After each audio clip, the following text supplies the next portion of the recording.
Welcome, I'm Rabbi Phil Bressler of Beit Am in Corvallis, Oregon, and this is the daily summary video for the Kitzur Shulchan Aruch Yomi Daily Halakha Learning Project, covering the passage from Siman 80, Seif 87, to Siman 81, Seif 2. You can find links to the Hebrew and English text of this passage and to the calendar of upcoming passages in this video's description. We get to conclude our day today, our discussion of Melachot on Shabbat. But unfortunately, this next one is a somewhat personally painful one for me. There's no making music with instruments on Shabbat. And that includes using your body as an instrument and excluding your voice. So a cappella music is okay, but no snapping, tapping, clapping, rattling, ringing bells, or dancing. Now, to be clear, playing an instrument isn't itself a melacha. The rabbinic prohibition comes from worry about repair to the instrument, which, as I noted yesterday, includes tuning up a guitar. Now, I've also heard this is supported by the notion that we ought to avoid practices that were carried out in the temple, and the Levites played instruments to accompany the service that happened there. This clashes for me personally, though, with one of my most moving and effective modalities for prayer, which is with a guitar, and B, one of my favorite ways to relax. Connect with others and create a Shabbat atmosphere. You know, I've mentioned my time at Camp Ramah more than once, but growing up, I went to a Reform movement camp called Asrui, and Shabbat afternoon there was often spent making music. So the connection for me began early, and it runs deep. Non-musical sounds, like knocking on a door, for example, are okay. Apparently, there are some people who still hold that even this is forbidden, but that really strikes me as straying far from the supposed basis for the prohibition around the prohibition, which is about instrument repair. One exception, though, is shooing away animals or birds. Don't clap or slap or stomp or to chase them away, because the reasoning is it might lead you then to throw a rock in a public domain. If that sounds a little vague, don't worry, we'll cover that shortly in the next siman. Don't play with toys on the ground, even if it's not in dirt.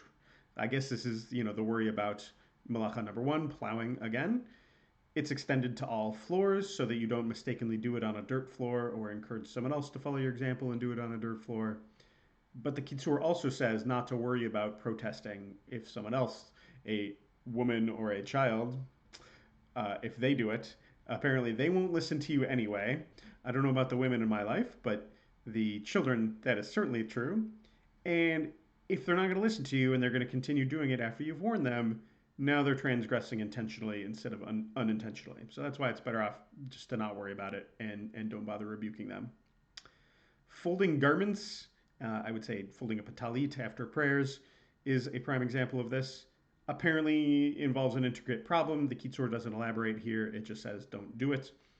And speaking of garments, if a garment catches fire, don't put it out. That would be malacha number 36, extinguishing. Now, apparently, you're supposed to pour water on the unburnt parts so that when the fire eventually burns that far, it'll go out when it gets there. I can see how this is a step around the malacha of extinguishing. You're not putting the fire out directly, you're just setting it up to extinguish itself. But I also can't really expect anyone to have the wherewithal to think this clearly when they or someone else is literally on fire. Finally, our 93rd and final seif of Siman number 80, don't make your bed on Shabbat for use after Shabbat. That counts as weekday work, and you shouldn't do it until after Havdalah. Let's talk about domains. We haven't yet touched on the malacha number 39, which is transferring from one domain to another. This is commonly shorthanded as carrying. In order to understand the halachot that are covered in the following chapters, we got to talk about and define the four different kinds of halachic domains. Now they are, briefly, Reshut HaYachid, which is a private domain, Reshut HaRabim, which is a public domain, a Karmelitz, which is neither public nor private, it's some kind of open area, and a Makom Patur, which belongs to no one. It's literally an exempt area. So we'll cover today what is Reshut HaYachid, a private domain, and we'll talk about the other three tomorrow. So for a Reshut HaYachid, a private domain, the minimum significant size, is 4 tefachim by 4 tefachim. So remember, tefach the width of your hand.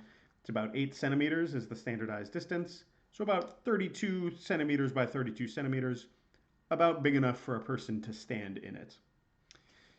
A private domain is surrounded by partition walls, the minimum height of which is 10 tefachim.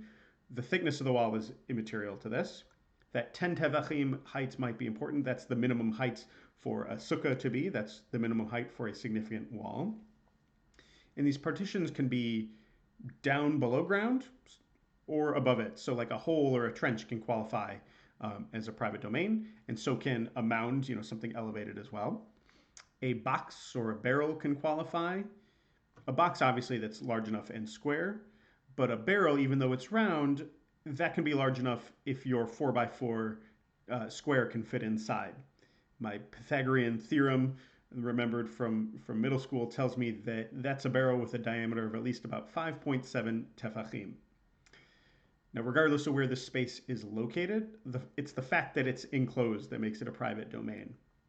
The airspace above a private domain is also private domain all the way up to the sky. The private domain includes the tops of the walls that surround it. And finally, open spaces that are in the wall, not necessarily windows, so like carve-outs in the walls of a private domain, they are part of the private domain.